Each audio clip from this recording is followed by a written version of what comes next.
আসসালামু আলাইকুম, সবাইকে স্বাগত জানাচ্ছি লাইভ এমসিকিউর 200 দিনের রুটিন ভিত্তিক সাজেশনমূলক ক্লাসে। আজকে টপিকস হচ্ছে বাংলাদেশ বিষয়াবলী। আপনাদের সাথে আছি আমি মোহাম্মদ ইকরাম হোসাইন। আজকে আপনারা জানেন যে আগামী 6 জানুয়ারি 2025 সালে আমাদের লাইভ এমসিকিউর অ্যাপসে বাংলাদেশ বিষয়াবলীর যেই টপিকসগুলো থেকে পরীক্ষায় প্রশ্ন আসবে, আমরা একটা পরীক্ষা নিব। সেই পরীক্ষা যে টপিকসগুলো থাকবে সেই টপিকসগুলোর উপরে হচ্ছে আমরা একটা সাজেশনমূলক ক্লাসের আয়োজন করেছি। এটার উদ্দেশ্যটা হচ্ছে যারা নতুন স্টুডেন্ট আছেন, যারা মাত্র প্রিপারেশন শুরু করেছেন তাদের জন্য। বেসিক্যালি আপনারা যারা প্রিপারেশন আমরা শুরু করেছি, আমরা অনেক কিছু বুঝতে পারি না যে আসলে কোথা থেকে পড়বো, কি পড়বো, এত টপিকস, আমরা কোন টপিকসগুলোকে কভার করার চেষ্টা করব। সো এই জিনিসটাকে বোঝানোর জন্যই হচ্ছে আমরা আজকে এই সাজেশনমূলক ক্লাসের আয়োজন করেছি। যেহেতু এটা একটা সাজেশনমূলক ক্লাস, এখানে আমরা কোনো ডিটেলস পড়াবো না। এখানে জাস্ট আমরা হচ্ছে আপনাদেরকে একটা সাজেশন দিব যে এই টপিকসগুলো পড়লে আপনার কি হবে, আপনার এই টপিকসটার উপরে যেন একটা ভালো ধারণা হয়ে যায় যে ওকে ফাইন, আমাকে এই জিনিসগুলো বেশি পড়তে হবে আর এই জিনিসগুলো কম পড়তে হবে। ঠিক আছে? সো এই হচ্ছে বিষয়। আর আমরা দেখতে পাচ্ছি আজকে যে আমাদের টপিকস আছে সেটা হচ্ছে বাংলাদেশের ইতিহাস ও সংস্কৃতি সম্পর্কিত কিছু তথ্য। যেমন দেখেন, পাকিস্তানের সামরিক শাসনটা আমরা দেখব, তারপরে হচ্ছে ৬২ শিক্ষা আন্দোলন দেখব, আর হচ্ছে মোস্ট ইম্পর্টেন্ট আমাদের ৬ দফা, ৬৬ যে ৬ দফা, এই ৬ দফা নিয়ে হচ্ছে আমরা আলোচনা করব। তো চলেন আমরা যদি শুরু করি। আমি যেটাই বলছিলাম যে আজকে ক্লাসের ওভারভিউ হচ্ছে আমরা আজকে এটা দেখব, পাকিস্তানের সামরিক শাসন দেখব, ৬২ সালের শিক্ষা আন্দোলন দেখব এবং ৬৬ সালে বঙ্গবন্ধুর যে ৬ দফা, সেই ৬ দফা দেখবো আমরা। এবং সবচেয়ে গুরুত্বপূর্ণ হচ্ছে আমরা হচ্ছে বিগত সালের যে প্রশ্ন আছে সেই প্রশ্নগুলো একটু অ্যানালাইসিস করার চেষ্টা করব যে কেমন কোশ্চেনগুলো পরীক্ষায় আসে। ঠিক আছে? তো চলেন আমরা যদি দেখি, প্রথমে যেটা আসে সেটা হচ্ছে আমরা আসলে কোথা থেকে শুরু করব।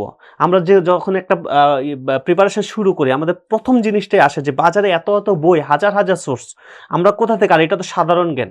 সো এখানে আমাদের এই জিনিসটা মাথায় আসে যে আমরা আসলে কোন বই থেকে পড়বো। কারণ 6 থেকে 9, 10 পর্যন্ত এখানে ইতিহাসের অসংখ্য বই আছে, 11, 12-এর অসংখ্য বই আছে, তারপরে আপনার অনার্সের বই আছে, বাজারের গাইড আছে। সো এত টপিক্সের মধ্যে আমরা কোনটা পড়বো আসলে? সো আমরা আপনাকে সাজেস্ট যেটা করতে পারি সেটা হচ্ছে, আপনি চাইলে যেটা করবেন সেটা হচ্ছে আমাদের বোর্ড বইগুলোর উপরে একটু নজর দিবেন। কারণ বোর্ড বইগুলো থেকে সাধারণত ইতিহাস সম্পর্কিত সকল তথ্যই পাওয়া যায় এখানে। সো আপনি আগে চেষ্টা করবেন বোর্ড বইগুলো পড়ার জন্য। কারণ এই সাধারণ জ্ঞান থেকে যখন কোশ্চেন করা হয়, যারা আমাদের শ্রদ্ধেয় স্যাররা যখন কোশ্চেন করে, তারা কিন্তু এই বোর্ড বইগুলোকে ফলো করে তারা হচ্ছে কোশ্চেনগুলো করে। সো এই কারণে আগে আপনি যেটা করবেন, বোর্ড বইগুলো পড়বেন এবং পড়ার সময় আপনার কাছে যদি কোনো তথ্য যদি ক্রস চেক করা লাগে, আপনি যেটা করতে পারেন সেটা হচ্ছে যে এই যে বাংলাপিডিয়া একটা ওয়েবসাইট আছে, বাংলাপিডিয়া থেকে হচ্ছে আপনি চাইলে এখান থেকে আপনি হচ্ছে আমাদের ট্রাস্টেড যে ইয়াগুলো আছে, ইনফরমেশনগুলো আছে, সেখানগুলো আপনি এখান থেকে নিতে পারবেন। এছাড়া আপনি যেটা করতে পারেন সেটা হচ্ছে, যেহেতু আপনারা আমাদের লাইভ এমসিকিউতে পরীক্ষা দিচ্ছেন, তার মানে আপনাদের লাইভ এমসিকিউতে দেখবেন যে আমাদের অ্যাপসে ঢুকলে সেখানে দেখবেন আমাদের সাধারণ জ্ঞানের উপরে জিকে পিডিয়া নামক একটা ভিডিও সেকশন আছে। সেখানে আপনার প্রত্যেকটা টপিক্সের ধরে একদম ডিটেলস কিন্তু এখানে বর্ণনা করা আছে। সো আপনি চাইলে এখান থেকেও কিন্তু আপনি সুন্দর একটা প্রিপারেশন কিন্তু নিতে পারবেন। ঠিক আছে? তো চলেন আমরা শুরু করি। আমাদের প্রথম যে ইয়াটা সেটা হচ্ছে যে 1958 সালের সামরিক শাসন। আচ্ছা, আপনারা জানেন যে 58 সালের ইয়াটা শুরু হয়েছে, আমি যদি একটু ব্যাকগ্রাউন্ড থেকে শুরু করি, একটু পেছন থেকে শুরু করব, যে 1956 সালের একটা ঘটনা দিয়ে। যে 1956 সালে আপনারা জানেন যে পাকিস্তানের প্রথম সংবিধান রচনা করা হয়। পাকিস্তানের প্রথম শাসনতন্ত্র যেটাকে বলি আমরা, 1956 সালে 23 মার্চ পাকিস্তান প্রথম সংবিধান রচনা করে। এই যে তারা সংবিধানটা বানালো, এই সংবিধানে তারা কি ঘোষণা দিয়েছে জানেন? এই সংবিধানে তারা ঘোষণা দিয়েছে যে পাকিস্তান হবে একটি ইসলামী প্রজাতন্ত্র। তারপরে পাকিস্তানের যে রাষ্ট্রটা চলবে সেটা হচ্ছে যুক্তরাষ্ট্রীয় মাধ্যমে চলবে। কারণ পাকিস্তানের দুইটা অংশ ছিল, একটা পূর্ব পাকিস্তান, একটা পশ্চিম পাকিস্তান। এ কারণে তারা বলছে যে পাকিস্তান চলবে হচ্ছে যুক্তরাষ্ট্রীয় মাধ্যমে। আর তাদের সংসদ হবে সংসদীয় সরকার ব্যবস্থা হবে, সরকার ব্যবস্থাটা হবে সংসদীয় সরকার ব্যবস্থা। তার মানে একটা জিনিস খেয়াল করে দেখেন, যেহেতু বলছে যে সংসদীয় সরকার ব্যবস্থা হবে, তাহলে সংসদীয় সরকার ব্যবস্থা কি লাগে ভাইয়া? সংসদীয় সরকার ব্যবস্থা কিন্তু আপনারা দেখেছেন যে প্রধানমন্ত্রী লাগে, প্রেসিডেন্ট লাগে, রাইট? সংসদ সদস্যদের লাগে, রাইট? সো আমরা কিন্তু এই 56 সালের আগে পাকিস্তানে কিন্তু প্রেসিডেন্ট দেখি নাই। তার আগে প্রধানমন্ত্রী ছিল। পাকিস্তানের প্রথম প্রধানমন্ত্রী 47 সালের লিয়াকত আলী খানকে দেখেছি আমরা, কিন্তু পাকিস্তানের প্রেসিডেন্ট কিন্তু 56-র আগে কিন্তু আমরা দেখি নাই। তো তারা যেহেতু ঘোষণা দিয়েছে যে পাকিস্তান হবে একটা মানে সরকার হবে সংসদীয় সরকার ব্যবস্থা, তখন কিন্তু আমাদের প্রেসিডেন্টের আসলো। তখন প্রেসিডেন্ট নির্বাচিত হলেন হচ্ছে কিন্তু আমাদের ইস্কান্দর মির্জা। এই যে ইস্কান্দর মির্জা, উনি প্রেসিডেন্ট হলেন। ইস্কান্দর মির্জা, নট ইলেকশন, সিলেকশনের ভিত্তিতে উনি হচ্ছে প্রেসিডেন্ট হলেন। আর ওই সময় কিন্তু প্রধানমন্ত্রী হলেন কিন্তু আমাদের পূর্ব পাকিস্তান থেকে, ওনার নাম হচ্ছে হোসেন শহীদ সোহরাওয়ার্দী। ওনার নামটা আপনারা সবাই জানেন, হোসেন শহীদ সোহরাওয়ার্দী। উনি হলেন প্রধানমন্ত্রী আর ইস্কান্দর মির্জা হলেন প্রেসিডেন্ট। তার মানে পাকিস্তানের প্রথম প্রেসিডেন্ট কিন্তু ইস্কান্দর মির্জা, বাট হোসেন শহীদ সোহরাওয়ার্দী কিন্তু প্রথম প্রধানমন্ত্রী না। আমরা দেখেছি 47 সালের প্রধানমন্ত্রী ছিলেন হচ্ছে লিয়াকত আলী খান, আর এই হোসেন শহীদ সোহরাওয়ার্দী হচ্ছে পাকিস্তানের পঞ্চম প্রধানমন্ত্রী, 5 নাম্বার সিরিয়ালের প্রধানমন্ত্রী। এখন দেখেন এই যে ইস্কান্দর মির্জা প্রেসিডেন্ট হলেন, উনি কি করলেন দেখেন, পাকিস্তান এই যে শাসনতন্ত্র বা সংবিধান বানালো, তারা কিন্তু 1947 সালে স্বাধীন হয়েছে, আর 56 সালে এসে তারা সংবিধান বানিয়েছে। তার মানে 9 বছর লাগিয়ে কিন্তু তারা হচ্ছে সংবিধানটা বানিয়েছে। সেই সংবিধানকে দেখেন এই যে 58 সালে এসে এই ইস্কান্দর মির্জা কি করলো জানেন, সে এসে সামরিক শাসন জারি করলো। তার মানে সামরিক শাসন মানে কি আপনারা জানেন যে সেটা হচ্ছে সেনা শাসিত সরকার, তাই না? সেনা প্রধান শাসিত সরকার। তার মানে এখানে দেখা যাচ্ছে যে এখানে কোনো রাজনৈতিক দল থাকবে না, এখানে সেনা প্রধানের হাতেই ক্ষমতা থাকবে। সেনাপ্রধান যেভাবে বলবে রাষ্ট্র কিন্তু সেইভাবেই চলবে। তার মানে দেখেন উনি যখন সামরিক শাসন জারি করলেন, তার মানে কোনো রাজনীতি নিষিদ্ধ হয়ে গেল, মানে কোনো রাজনীতি চলবে না, কারো কোনো রাজনৈতিক দলের অভিমত থাকবে না, এখানে সবকিছুই থাকবে হচ্ছে সেনাপ্রধানের হাতে। তার মানে আপনি চিন্তা করে দেখেন তো, সামরিক শাসন জারি করার ফলে পাকিস্তানের যে সংবিধান ছিল সেই সংবিধান কি আছে না গেছে? তার মানে দেখেন এত কষ্ট করে 9 বছর লাগিয়ে তারা সংবিধান বানাইছে, সেই সংবিধান 2 বছরের মাথায় এসে কিন্তু ইস্কান্দর মির্জা সংবিধান বাতিল করে দিল। ঠিক একইভাবে সংসদীয় সরকার ব্যবস্থা ছিল, সেই সংসদীয় সরকার ব্যবস্থা কি করলো ভাইয়া, সেই সংসদীয় সরকার ব্যবস্থা কিন্তু বাতিল করে দিল।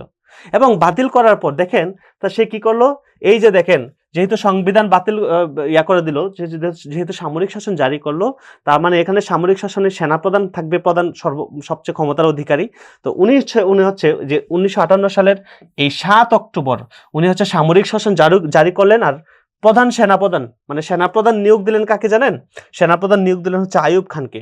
ঠিক আছে, সেনাপ্রধান নিয়োগ দিলেন হচ্ছে এই আইয়ুব খানকে, হচ্ছে উনি সেনাপ্রধান নিয়োগ দিলেন। ঠিক আছে, দেখেন 7 তারিখে উনি হচ্ছে সামরিক শাসন জারি করে, 8 তারিখে হচ্ছে এই আইয়ুব খানকে হচ্ছে সেনাপ্রধান নিয়োগ দিলেন। সেই আইয়ুব খান কি করলো জানেন? সেই আইয়ুব খান মাত্র 20 দিনের মাথায়, অর্থাৎ 27 অক্টোবর, এই যে দেখেন 7 অক্টোবর উনি সামরিক শাসন জারি করছে, আইয়ুব খানকে ক্ষমতায় বসাইছে। সেই আইয়ুব খান এই ইস্কান্দর মির্জাকে 27 অক্টোবর মাত্র 20 দিনের মাথায় তাকে কিন্তু ক্ষমতা থেকে সরিয়ে দিয়েছে। তার মানে দেখেন মাত্র 20 দিনের মাথায় এই আইয়ুব খান কি করলো, ইস্কান্দর মির্জাকে ক্ষমতা থেকে সরাইয়া দিল। সো এই জিনিসটা হচ্ছে আমরা এখান থেকে এই 58 সালের আমাদের সামরিক শাসন থেকে এই জিনিসটা আমাদেরকেও মনে রাখতে হবে। এরপর আসেন, এই যে আইয়ুব খান তাকে সরিয়ে দিল, সে কিন্তু এখন কিন্তু সে হচ্ছে প্রেসিডেন্ট হলো। তার মানে আইয়ুব খান তাকে ক্ষমতা থেকে সরিয়ে সে প্রেসিডেন্ট হলো। প্রেসিডেন্ট হওয়ার পর সে কিন্তু এই আইয়ুব খান কিন্তু ইস্কান্দর মির্জাকে শুধু ক্ষমতা থেকে সরাই নাই, তাকে কি করলো জানেন? তাকে একবারে দেশ ত্যাগ করতে বাধ্য করে দিল। কারণ তার হাতে, আইয়ুব খানের হাতে দুইটা, মানে তার পথের কাঁটা ছিল দুইজন ব্যক্তি। একজন হচ্ছে এই প্রেসিডেন্ট ইস্কান্দর মির্জা, যাকে ক্ষমতা থেকে সরাইয়া তাকে দেশ ত্যাগ করতে বাধ্য করলেন। আরেকজন হচ্ছে যে প্রধানমন্ত্রী যে ছিলেন, মানে হোসেন শহীদ সোহরাওয়ার্দী। এই সোহরাওয়ার্দীকে কি করলেন? এই সোহরাওয়ার্দীকে উনি আবার এই পরের বছর অর্থাৎ 59 সালে এই সোহরাওয়ার্দীকে উনি কি করলেন? উনি হচ্ছে রাজনীতি থেকে নিষিদ্ধ করে দিলেন। কারণ হচ্ছে তার একটা ভয় ছিল যে সোহরাওয়ার্দী সাহেব যদি রাজনীতি করতে পারে তাহলে কি হবে, জনগণ আবার ভোট দিয়ে হচ্ছে সোহরাওয়ার্দী সাহেবকে আবার নির্বাচিত করবে। তার মানে এই কারণে কিন্তু সে কিন্তু সোহরাওয়ার্দীকে কি করলেন?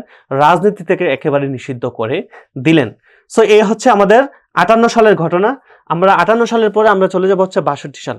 আপনারা জানেন যে 1962 সালে পূর্ব পাকিস্তানে বড় ধরনের একটা আন্দোলন হয়। আন্দোলনটাকে, যেটাকে আমরা শিক্ষা আন্দোলন বলে জানি, এই শিক্ষা আন্দোলন, এটার ব্যাপার কারণটা কি? কারণটা হচ্ছে দেখেন যে আমরা এই শিক্ষা আন্দোলনের ব্যাকগ্রাউন্ডটা শুরু হয়েছে কিন্তু এই 62-এর আগে, মানে 58 সালে। 1958 সালে পাকিস্তানের তৎকালীন শিক্ষা সচিব ছিলেন, ওনার নাম হচ্ছে এস এম শরীফ, এই যে উনি। ঠিক আছে, এবং এই এস এম শরীফকে চেয়ারম্যান করে একটা কমিশন গঠন করা হয়। এবং এই কমিশন, যাকে আমরা শরীফ শিক্ষা কমিশন বলে জানি, সেই কমিশন কি করে 1962 সালে এসে তারা একটা রিপোর্ট দেয়। এবং এই রিপোর্টের বিরুদ্ধে কিন্তু আমাদের পূর্ব পাকিস্তানের সকল মানুষ রাস্তায় নেমে তারা কিন্তু আন্দোলন করেছে, এই রিপোর্টের বিরুদ্ধে আন্দোলন করেছে। তাহলে রিপোর্টটা কি ছিল একটু খেয়াল করে দেখেন। যদিও রিপোর্টটা এখানে লেখা নাই, কিন্তু আমি যদি একই বলি যে তারা এই রিপোর্টের বিরুদ্ধে আমরা কেন আন্দোলন করলাম, কারণ এই রিপোর্টে তারা বলছে, কি বলছে জানেন? এই রিপোর্টে, শরীফ শিক্ষা কমিশনের যে রিপোর্ট, সেখানে তারা বলছে যে শিক্ষার মাধ্যম হবে ইংরেজি। তো এটা মোটামুটি ঠিক আছে যে শিক্ষার মাধ্যম ইংরেজি হবে, ইংলিশ ভার্সন হবে, কোনো সমস্যা নেই। এখন তারা বলছে জনগণের ভাষা হবে উর্দু। তাহলে একটা জিনিস খেয়াল করে দেখেন, 56 সালে তারা যখন সংবিধান বানাইছে সেই সংবিধানে কিন্তু বাংলাকে রাষ্ট্রভাষার মর্যাদা দিয়েছিল। তার মানে সেই বাংলাকে আবার তারা কি করলো, ডিনাই করে তারা উর্দুকে বললো জনগণের ভাষা হবে উর্দু। শুধু এখানেই শেষ না, তারা বলছে যে বর্ণমালা হবে হচ্ছে আরবি। তাহলে দেখেন একটা হযবরল অবস্থা, খেয়াল করে দেখেন যে আপনি লিখবেন আরবিতে, কথা বলবেন উর্দুতে, আবার পুরা শিক্ষার মাধ্যমটা হবে ইংরেজিতে। ভাই এটা কেমন একটা, মানে পুরো একটা হযবরল অবস্থা। সো এই কারণে কিন্তু এই রিপোর্টের বিরুদ্ধে আমরা প্রথম রাস্তায় নামলাম কবে জানেন? সেটা হচ্ছে 1962 সালের 17ই সেপ্টেম্বর। এই যে তারিখটা 1962 সালের 17ই সেপ্টেম্বর হচ্ছে আমরা প্রথম রাস্তায় নামলাম। এবং এই তারিখে যেদিন রাস্তায় নামলাম এই দিন পুলিশের গুলিতে আমাদের বাবুল, এই যে নামগুলো একটু মনে রাখেন, ওনার নাম হচ্ছে বাবুল, একজনের নাম হচ্ছে মুস্তফা, আরেকজন হচ্ছে ওয়াজিউল্লাহ। এই তিনজন কিন্তু, বাবুল, মুস্তফা এবং ওয়াজিউল্লাহ, তারা কিন্তু এই মারা গেলেন। ঠিক আছে, তার মানে এই তিনজন কিন্তু এই 17 সেপ্টেম্বর আন্দোলনে মারা গেলেন। সো এই কারণে আমরা বলে থাকি যে যেহেতু আমাদের এত তিনজন মারা গিয়েছেন, এখানে অনেকেই আহত হয়েছেন, এই দিনটাকে স্মরণীয় রাখার জন্যই পরবর্তীতে এই 17 সেপ্টেম্বরকে কিন্তু আমরা আমাদের শিক্ষা দিবস হিসেবে পালন করে থাকি। তার মানে এই 17 সেপ্টেম্বর কিন্তু এখনো কিন্তু আমাদের শিক্ষা দিবস হচ্ছে এই 17ই সেপ্টেম্বর। ওকে, সো এই হচ্ছে ব্যাপার। আমরা 62 সালের পরে আমরা চলে যাব হচ্ছে 65 সাল। এই যে দেখেন 58 সালের পর থেকে কিন্তু এখন আইয়ুব খান কিন্তু ক্ষমতায়। তার মানে দেখেন যে এতদিন দেখেন আমাদের, যেমন আমরা 54 সালে যখন যুক্তফ্রন্টে নির্বাচন করেছিলাম, আমাদের পূর্ব পাকিস্তানে যে যুক্তফ্রন্ট, আমাদের বিরোধী দল ছিল হচ্ছে মুসলিম লীগ, আমাদের বিরোধী দল ছিল জামাত ইসলাম। কিন্তু এই 58 সালের পর থেকে কিন্তু এখন কিন্তু দেখেন আইয়ুব খান যেহেতু ক্ষমতা, সে যেহেতু সামরিক শাসক, অন্যান্য রাজনৈতিক দল কিন্তু সব কিন্তু নিষিদ্ধ। তার মানে কোনো দলে কিন্তু রাজনীতি করতে পারতেছে না। তার মানে এখন দেখেন সবাই কিন্তু আবার একজোট হয়ে গেল, সবাই আবার একজোট। কারণ কি, যেভাবে হোক আইয়ুব খানকে ক্ষমতা থেকে নামাতে হবে, কারণ তার কারণে তো কেউ রাজনীতি করতে পারতেছে না। তো এই কারণে দেখা গেল যে এখন কিন্তু মুসলিম লীগ বলেন, আওয়ামী লীগ বলেন, জাতীয় কে বলে জামাতে ইসলাম বলেন, সবাই এখন একজোট।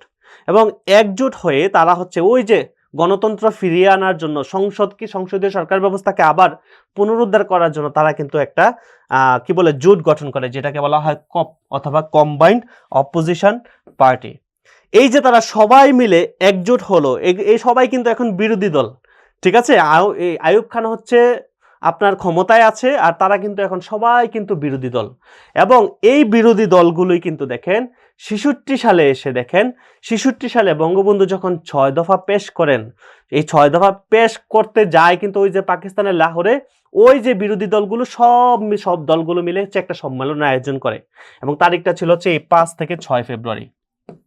ঠিক আছে, তো এই 5 থেকে 6 ফেব্রুয়ারি পাকিস্তানের লাহোরে এই বিরোধী দলগুলো সম্মেলনে বঙ্গবন্ধু গিয়ে কিন্তু আমাদের 6 দফা প্রথম পেশ করেন। এবার আসেন, আমি এটা বলার আগে, 6 দফাটা বলার আগে আরেকটা জিনিস বলি। এই 6 দফাকে কিন্তু ম্যাগনা কার্টার সাথে তুলনা করা হয়। একটু মনে রাখেন যে আমাদের 6 দফাকে কিন্তু ম্যাগনা কার্টার সাথে তুলনা করা হয়। ম্যাগনা কার্টা, এটার সাথে তুলনা করার কারণটা কি? ম্যাগনা কার্টা জিনিসটা কি?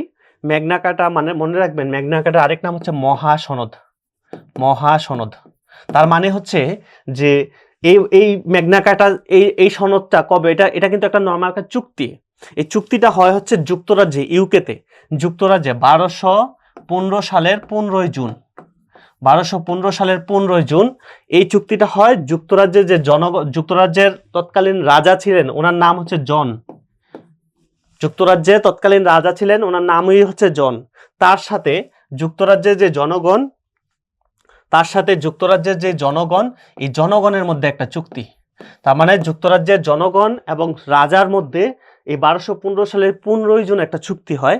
কোথায়? এটা যুক্তরাজ্যের রানীমেড নামক দ্বীপে চুক্তিটা হয়। এবং এই চুক্তির বিষয়বস্তুটা ছিল এরকম যে জনগণের, তৎকালীন সময় রাজার ক্ষমতা ছিল সবচেয়ে বেশি, জনগণের কোনো ক্ষমতাই ছিল না। সো এই কারণে জনগণ, তারা হচ্ছে তাদের অধিকার দাবি দাওয়াগুলো লিখে এই যে রাজার জনকে রানীমেড দ্বীপে আটকায়, এবং তাকে বলে যে আপনি এখানে স্বাক্ষর করতে হবে, আমাদের এগুলো অনুমোদন দিতে হবে। যদি অনুমোদন দেন ওকে ফাইন, ভালো, আর যদি না দেন আপনার চ্যাপ্টার আমরা আজকেই ক্লোজ করে দেব। তো এই রাজা এই জনগণের চাপে কিন্তু বাধ্য হয়ে এই চুক্তিতে কিন্তু স্বাক্ষর করে।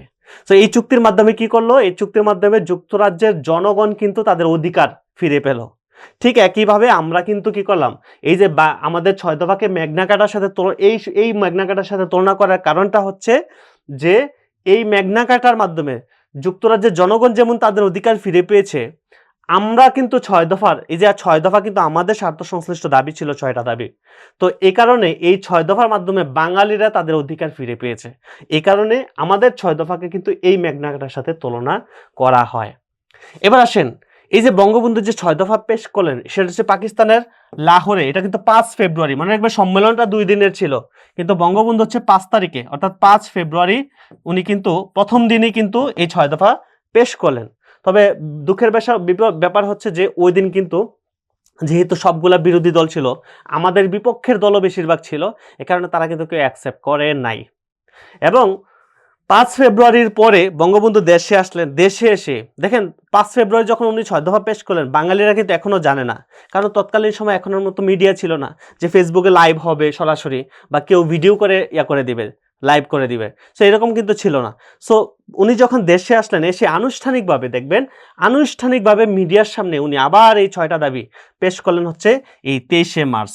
এই কারণে মনে রাখবেন, বঙ্গবন্ধু প্রথম 6 দফা পেশ করেন 5 ফেব্রুয়ারি, পরবর্তীতে দেশে এসে আনুষ্ঠানিকভাবে মিডিয়ার সামনে 6 দফা পেশ করেন হচ্ছে এই 23 মার্চ 1966 সালে। এবং এই যে আনুষ্ঠানিকভাবে যখন উনি সংবাদ সম্মেলন করে যখন 6 দফা পেশ করলেন, তখন কিন্তু বাঙালিরা বুঝতে পারলো, আচ্ছা হ্যাঁ, আমাদের আসলেই তো এই জিনিসগুলো দরকার। আমরা একটু পরে দেখবো যে উনি কি 6টার দাবি কি করেছিলেন। সো এই কারণে কিন্তু এখন কিন্তু মানুষজন বুঝতে পারলো, বাঙালিরা, যে আসলেই আমাদের এই 6টা দাবি দরকার, এগুলো আমাদের আদায় করা দরকার। সো এখন কিন্তু মানুষের সবার কিন্তু একটাই আন্দোলন হয়ে গেল, এজেন্ডা হয়ে গেল, সেটা হচ্ছে যেইভাবে হোক আমাদের এই 6 দফা আদায় করতে হবে। এবং এই 6 দফা আদায়ের জন্য আমরা যেদিন প্রথম রাস্তায় নামি, সেই তারিখটা হচ্ছে জুন মাসের 7 তারিখ, অর্থাৎ 7 জুন আমরা কিন্তু রাস্তায় নামি। এবং এই দিনই কিন্তু মনু মিয়া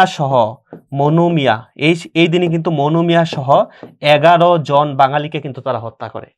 সো এই কারণে এতগুলো মানুষকে হত্যা করেছে, এই কারণে এই দিনটাকে স্মরণীয় রাখার জন্যই এই 7 জুন হচ্ছে আমাদের 6 দফা দিবস। আর এই মনু মিয়াকে বলি আমরা হচ্ছে 6 দফার প্রথম শহীদ। 6 দফার প্রথম শহীদ হচ্ছে আমাদের মনু মিয়া, ঠিক আছে? সো এই হচ্ছে ব্যাপার। তো এখানে মোটামুটি এই যে দেখেন 6 দফার প্রথম শহীদ হচ্ছে আমাদের মনু মিয়া। সো এই কনসেপ্টগুলো একটু ক্লিয়ার করে নেবেন। আমরা যদি দেখি বঙ্গবন্ধুর 6টা দাবি কি ছিল, বঙ্গবন্ধুর প্রথম দাবিটাই ছিল হচ্ছে প্রাদেশিক স্বায়ত্তশাসন, মানে আমাদের এই প্রদেশের স্বায়ত্তশাসন দিতে হবে, ঠিক আছে? এটা ছিল বঙ্গবন্ধু 1 নাম্বার দাবি। বঙ্গবন্ধু 2 নাম্বার দাবি হচ্ছে কেন্দ্রীয় সরকারের ক্ষমতা, মানে হচ্ছে যে দেশ রক্ষা আর পররাষ্ট্র, এই দুইটা বিষয়, দেশ রক্ষা এবং পররাষ্ট্র এই দুইটা বিষয় থাকবে হচ্ছে আমাদের কেন্দ্রীয় সরকারের হাতে, মানে সেন্ট্রাল গভর্নমেন্টের হাতে, পাকিস্তান তাদের হাতে, আর বাকি সকল বিষয় থাকবে হচ্ছে আমাদের প্রাদেশিক সরকারের হাতে। তার মানে কেন্দ্রীয় সরকারের হাতে ক্ষমতা থাকবে শুধু এই দুইটা, এই দেশ রক্ষা মানে প্রতিরক্ষা সিস্টেম যেটা, আর হচ্ছে পররাষ্ট্র নীতি, এই দুইটা বিষয় থাকবে হচ্ছে তাদের হাতে, বাকি সকল বিষয় থাকবে হচ্ছে আমাদের কি বলে প্রাদেশিক সরকারের হাতে। বঙ্গবন্ধুর 3 নাম্বার দাবি ছিল মুদ্রা সংক্রান্ত বা অর্থ সংক্রান্ত, মানে উনি দাবি করেছিলেন যে পাকিস্তানের 2 অংশের জন্য 2টা পৃথক মুদ্রা লাগবে, কারণ একক মুদ্রা হলে দেখা যায় তারা আমাদের এখান থেকে ট্যাক্স যা আছে সব কালেক্ট করে সব পশ্চিম পাকিস্তানে পাচার করে দেয়। সো এই কারণে উনি দাবি করেছিলেন যে 2 অংশের জন্য 2টা পৃথক মুদ্রার সিস্টেম লাগবে। বঙ্গবন্ধুর 4 নাম্বার দাবি ছিল সকল প্রকার রাজস্ব বা কর আদায় করার ক্ষমতা থাকবে আমাদের হাতে, মানে প্রাদেশিক সরকারের হাতে। এবং বঙ্গবন্ধুর 5 নাম্বার দাবি ছিল যে বৈদেশিক বাণিজ্য এবং বৈদেশিক মুদ্রার নিয়ন্ত্রণের ক্ষমতাও কিন্তু থাকবে হচ্ছে প্রাদেশিক সরকারের হাতে, এটা 5 নাম্বার দাবি।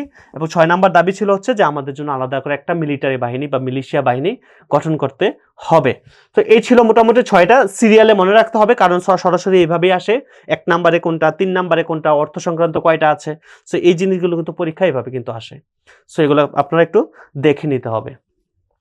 66 পর আমরা চলে যাবো হচ্ছে 68 সাল। দেখেন 66 সালে ওই যে বঙ্গবন্ধু শেখ মুজিবুর রহমান আমরা যেদিন রাস্তায় নামলাম 7 জুন, মনে আছে? জুন মাসের 7 তারিখে 66 সালে আমরা যেদিন রাস্তায় নামলাম, পিকেটিং এর কারণে কিন্তু বঙ্গবন্ধু সহ অসংখ্য মানুষকে তারা গ্রেফতার করে। এবং ওই দিন থেকে এই যে 66 সালের 7 জুন থেকে কিন্তু এই যে আমি এখন 68 সালে আছি, এখনো কিন্তু বঙ্গবন্ধু হচ্ছে জেলে। তার মানে বঙ্গবন্ধু 66 সাল থেকে 69 সাল পর্যন্ত একটানা 33 মাস কারাগারে ছিলেন। মানে তার জীবনে এত সময় একসাথে কখনো কারাগারে থাকেন নাই। ঠিক আছে। সো এই 69 সাল পর্যন্ত উনি কারাগারে ছিলেন। তো এর মাঝখানে আমি 68 পড়াচ্ছি, তার মানে এখন উনি জেলেই আছেন। এই 68 সালে দেখেন পাকিস্তান কি করে, পাকিস্তান হচ্ছে এই কি বলে আগরতলা ষড়যন্ত্র মামলা দায়ের করে। মামলাটা দায়ের করে হচ্ছে 3 জানুয়ারি 1968 সালে তারা হচ্ছে এই মামলাটা দায়ের করে। এবং এই মামলাটা দায়ের করার পর তাদের উদ্দেশ্য ছিল বঙ্গবন্ধুকে ফাঁসি দিবে। কিন্তু দেখেন তারা কিন্তু এর আগে বঙ্গবন্ধুকে যখন গ্রেফতার করে তখন কিন্তু তাকে পিকেটিং এর জন্য গ্রেফতার করে, ওই যে রাস্তা নেমে আন্দোলন করছে, মারামারি করছে, এটার কারণে তাকে গ্রেফতার করে। সো ওই মামলায় তো তাকে ফাঁসি দেওয়া যাবে না। তো এই কারণে তারা কি করে, এই দেখেন এই 3 তারিখে এই মামলাটা দায়ের করার পর 17 তারিখে অর্থাৎ 18 তারিখের আগে 17 জানুয়ারি হচ্ছে ওই পিকেটিং এর মামলা থেকে তাকে আগে মুক্তি দেয়। মুক্তি দিয়ে 18 তারিখে দেখেন 18 তারিখে তারা হচ্ছে এই মামলাটাকে নতুন ইয়ার নামে অভিযুক্ত করে, যেটা হচ্ছে যে কি বলে বঙ্গবন্ধু রাষ্ট্র বনাম শেখ মুজিব ও অন্যান্য, এই নামে তারা কিন্তু এবার মামলাটা দায়ের করলো 18 তারিখে। এখন যখন এই নামটা দিল তখন এখন কিন্তু দেখেন রাষ্ট্রদ্রোহিতার অপরাধে তাকে অপরাধী করলো। আপনারা জানেন রাষ্ট্রদ্রোহিতার অপরাধে যদি কেউ অপরাধী হয় তার সর্বোচ্চ শাস্তি কিন্তু ফাঁসি। তো এবার কিন্তু তাকে আর মানে করার মানে হত্যা করার আর কোনো বাধা রইল না। তো এ কারণে দেখা যায় যে এখন যখনই বঙ্গবন্ধুকে তারা এই মামলা দায়ের করলো বাঙালিরা কিন্তু এখন দেখেন, এতদিন আমাদের দাবি ছিল 6 দফা আদায় করা, কিন্তু এখন দেখা গেল যখনই এই 35 জনকে আসামি করে তারা যখন এই আগরতলা মামলাটা দায়ের করলো তখন কিন্তু আমাদের সবার দাবি একটাই হয়ে গেল যে যেভাবে হোক আগরতলা মামলা প্রত্যাহার করতে হবে। এবার দেখেন এই জিনিসটাকে, এই আগরতলা মামলা প্রত্যাহার করার এজেন্ডা নিয়ে মানুষ যখন রাস্তায় নামবে তখন দেখবেন 69 সালে গণ অভ্যুত্থানটা হবে, মানে সবাই মিলে রাস্তায় নামবে। ঠিক আছে। তো এই মামলা শুরু হয় 19 জুন মাসের 19 তারিখে মামলাটা শুরু হয় এবং এই মামলার প্রধান বিচারপতি ছিলেন, এই নামটা একটু মনে রাখেন, ওনার নাম হচ্ছে এস এ রহমান।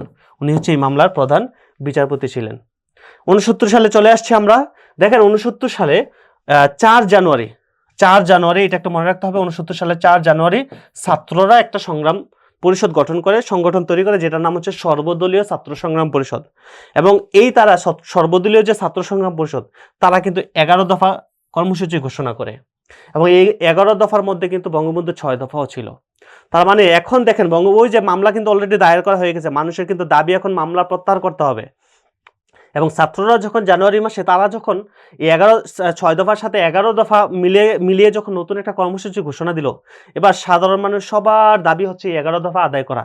তার মানে এই 11 দফার মধ্যে মামলা প্রত্যাহার করা থেকে শুরু করে 11টা দাবি ছিল এখানে। ঠিক আছে। এখন দেখেন মানুষ যখন রাস্তায় নামলো এই মামলা প্রত্যাহার করা বা 11টা দাবি আদায় করার জন্য যখন রাস্তায় নামলো, এই আন্দোলন করতে গিয়ে এই জানুয়ারি মাসের 20 তারিখে একটা ঘটনা ঘটে। 20 জানুয়ারি ঢাকা বিশ্ববিদ্যালয়ের ছাত্র এই আসাদুজ্জামান আসাদকে কিন্তু তারা হত্যা করে। ঢাকা বিশ্ববিদ্যালয়ের ইতিহাস বিভাগের ছাত্র ছিলেন আসাদুর রহমান, ওনাকে কিন্তু তারা হত্যা করে 20 জানুয়ারি। এই কারণে আমরা জানি যে এই 20 জানুয়ারি হচ্ছে আমাদের আসাদ দিবস, একটু মনে রাখতে হবে 20 জানুয়ারি হচ্ছে আমাদের আসাদ দিবস। এবং এই যে দেখেন একটা হত্যা করে আন্দোলনের তীব্রতা কিন্তু আস্তে আস্তে বাড়তে থাকে।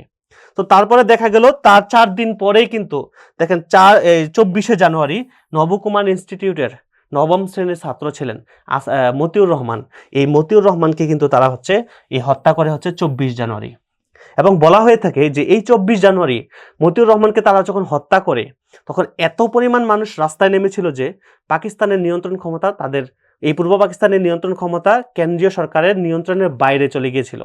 সো এই কারণে ধরা হয় যে এই 24 তারিখে হচ্ছে আমাদের গণ অভ্যুত্থান দিবস ধরা হয়েছে এই 24 জানুয়ারি। সো এটা একটা মনে রাখতে হবে। ঠিক আরো কিছু অনাকাঙ্ক্ষিত ঘটনা ঘটে জানুয়ারির পরে ফেব্রুয়ারি মাসের 15 তারিখে আগরতলা মামলার 17 নম্বর আসামি ছিলেন এই সার্জেন্ট জহুরুল হক, ওনাকে কিন্তু হত্যা করা হয়েছে এই 15 ফেব্রুয়ারি। তার 3 দিন পরে 18 ফেব্রুয়ারি রাজশাহী বিশ্ববিদ্যালয়ের প্রক্টর ছিলেন ডক্টর শামসুজ্জোহা, উনি হচ্ছে আমাদের প্রথম বুদ্ধিজীবী শহীদ। এই ডক্টর শামসুজ্জোহাকে তারা হচ্ছে হত্যা করে এবং এই ডক্টর শামসুজ্জোহাকে এবং এই যে সার্জেন্ট জহুরুল হক, দেখেন 3 দিনের মধ্যে 2টা গুরুত্বপূর্ণ ব্যক্তিকে তারা হত্যা করলো, সার্জেন্ট জহুরুল হক, ডক্টর শামসুজ্জোহা। এই হত্যাকাণ্ডের পরে আন্দোলনের মানুষ এত পরিমাণ রাস্তায় নামলো, একেবারে সব আপামর জনগণ, আমাদের জুলাই বিপ্লবের সময় যেভাবে মানুষ সবাই রাস্তা নেমেছিল, এই ডক্টর শামসুজ্জোহাকে হত্যা করার পর 18 তারিখে হত্যা করার পর কিন্তু এইভাবে সকল মানুষ রাস্তায় নেমে গেল। এবং একসময় আন্দোলনটা দেখা গেল যে গণ অভ্যুত্থানের রূপ নিল এবং পাকিস্তান সরকার বাধ্য হলো তার 4 দিনের মাথায়, দেখেন 18 তারিখে হচ্ছে এই ডক্টর জোহাকে হত্যা করলো, 4 দিনের মাথায় যখন সবাই রাস্তা নেমে গেল 22শে ফেব্রুয়ারি 1969 সালে কিন্তু এই যে আইয়ুব খান সে কিন্তু কি বলে এই মামলা প্রত্যাহার করতে বাধ্য হলো, 35 জনকে নিঃশর্ত মুক্তি দিতে কিন্তু বাধ্য হলো। এবং পরের দিন 22শে ফেব্রুয়ারির পরের দিন 23 তারিখে কিন্তু বঙ্গবন্ধুকে সংবর্ধনা দিয়ে কিন্তু বঙ্গবন্ধু উপাধি দেওয়া হয়, যদিও এটা এখন আর ইম্পর্টেন্ট না। ঠিক আছে, তো এই ছিল মোটামুটি ঘটনাটা। হ্যাঁ, তো আইয়ুব খানের পতন ঘটে। এরপর আইয়ুব খান কি করে, এই যে দেখেন ফেব্রুয়ারি মাসে যখন সে মামলা প্রত্যাহার করতে বাধ্য হলো, মামলা করতে বাধ্য হলো, তারপরে 25 মার্চ কিন্তু এই 69 সালের 25 মার্চ কিন্তু এই আইয়ুব খান ক্ষমতা ছেড়ে দিলেন, ক্ষমতা থেকে ইস্তফা নিলেন এবং ক্ষমতায় এবার বসালেন, দিয়ে গেলেন কার হাতে জানেন, ওই আরেক দুষ্ট ইয়াহিয়া খানের কাছে। তো আইয়ুব খান এবার ক্ষমতা ছাড়লেন, এবার ক্ষমতায় আসলো কে ভাইয়া, ইয়াহিয়া খান। তো এই ইয়াহিয়া খান এসেই কিন্তু দেখা যায় যে এই যে সে হচ্ছে ইয়াহিয়া খান ক্ষমতায় এসেই দেখা যায় সে এবার ঘোষণা দিল যে আচ্ছা ঠিক আছে আমি হচ্ছে নির্বাচন দিব। তার মানে পাকিস্তানে এই দেখেন 54 সালের পর থেকে কিন্তু আর কখনো নির্বাচন হয় নাই, তারা ভয়েও নির্বাচন দেয় নাই, কারণ 54 সালে তারা আমাদের কাছে মানে গোহারা হেরেছে। ঠিক আছে, যুক্তফ্রন্টের যে নির্বাচন হয়েছিল। সো এই ইয়াহিয়া খান এবার ক্ষমতায় এসে সে ঘোষণা দিল যে আমরা হচ্ছে নির্বাচন দেব। এবং 70 সালে আপনারা জানেন যে প্রথম নির্বাচন হয় আমাদের এই পূর্ব পাকিস্তান এবং পশ্চিম পাকিস্তানের দুই অংশে মিলে কিন্তু একটা সাধারণ নির্বাচন হয়। ঠিক আছে, যাই হোক এটা আমাদের হয়তো নেক্সট ক্লাসে থাকবে ইনশাল্লাহ। আমরা আজকে যেহেতু আমাদের এই পর্যন্তই ছিল, আমরা এই পর্যন্তই দেখলাম। তো এবার আমরা যদি কোশ্চেনগুলো একটু দেখি, এই যে দেখেন সামরিক শাসক আইয়ুব খান কার হাতে ক্ষমতা হস্তান্তর করেন, আমরা একটু আগে বলেছি সেটা হবে আমাদের এই ইয়াহিয়া খান। ঐতিহাসিক গণ অভ্যুত্থান দিবস একটু আগে বলেছি, মতিউর রহমানকে যেদিন হত্যা করেছে 24 জানুয়ারি। আগরতলা ষড়যন্ত্র মামলা কত তারিখে দায়ের করা হয়, এই যে 3রা জানুয়ারি 1968 সালে। ঠিক আছে, রাইট। হ্যাঁ, এরপর আসেন পাকিস্তান সরকার 6 দফাকে কি বলে প্রচার করেছিল, বোঝাই যাচ্ছে পাকিস্তান, এরা বলছে পাকিস্তানের জাতীয় ঐক্যের বিরোধী এটা বলছিল, রাষ্ট্রদ্রোহিতার কথা বলেছিল। ঠিক আছে, যে আচ্ছা, রাইট। 1962 সালে শাসনতন্ত্রটি প্রবর্তন করেন কে, এই যে দেখেন 1962 সালে ক্ষমতায় ছিল, বোঝাই যাচ্ছে যে 58 সালের পরে ক্ষমতায় কি আছে, আইয়ুব খান। তার মানে এই আইয়ুব খানই হচ্ছে পাকিস্তানের যখন দ্বিতীয় সংবিধান রচনা করে সেটা হচ্ছে আইয়ুব খান করেন। তারপরে আনুষ্ঠানিকভাবে কত তারিখে 6 দফা ঘোষণা করেন, আমি বলেছিলাম প্রথম ঘোষণা করে 5 ফেব্রুয়ারি, পরে দেশে এসে আনুষ্ঠানিকভাবে মিডিয়ার সামনে 6 দফা ঘোষণা করা হচ্ছে এই যে 23 মার্চ 1966 সাল, রাইট। তারপরে শিক্ষা আন্দোলনে পুলিশের গুলিতে নিহত হয়, এই যে দেখছেন এই যেগুলা বাবুল, তারপরে ওয়াজিউল্লাহ এবং গোলাম মুস্তফা, ওনারা কিন্তু সবাই কিন্তু মারা যায়, ওরা আছে শিক্ষা আন্দোলনের শহীদ, মনে রাখতে হবে। তারপর 6 দফা দিবস কবে, আমরা জানি জুন মাসের 7 তারিখ 6 দফা দিবস। 69 গণ অভ্যুত্থানের প্রত্যক্ষ ফলাফল কোনটি, বোঝাই যাচ্ছে যে আগরতলা মামলা প্রত্যাহার করা লাগছে, আইয়ুব সরকারের পতন ঘটছে, তারপরে হচ্ছে ইয়াহিয়া খান ক্ষমতায় আসছে, সবগুলাই হচ্ছে এখানে কারেক্ট। হ্যাঁ, রাইট। তো এই ছিল মোটামুটি আমাদের আজকের ক্লাস। আমরা এখানে যেটা করেছি, আমরা হচ্ছে 56 থেকে শুরু করে 69 পর্যন্ত আমাদের পাকিস্তানের যেই মোটামুটি যেই ইতিহাস ছিল আমাদের, এটা হচ্ছে আমরা কভার করেছি। এখানে যেই টপিকসগুলো জানার দরকার ছিল আমরা সেই জিনিসগুলো হাইলাইট করেছি। সো আপনি এইভাবে যদি প্রিপারেশনটা নেন, আশা করি সুন্দর একটা প্রিপারেশন হবে আপনাদের জন্য। সেই পর্যন্ত সবাই ভালো থাকবেন, সুস্থ থাকবেন। আমরা আগামী ক্লাসে হয়তো নতুন কোনো টপিকস নিয়ে আপনাদের সামনে হাজির হব। সবাই ভালো থাকবে, সবার জন্য দোয়া থাকবে, শুভকামনা থাকবে। আসসালামু আলাইকুম ওয়া রাহমাতুল্লাহি ওয়া বারাকাতুহু।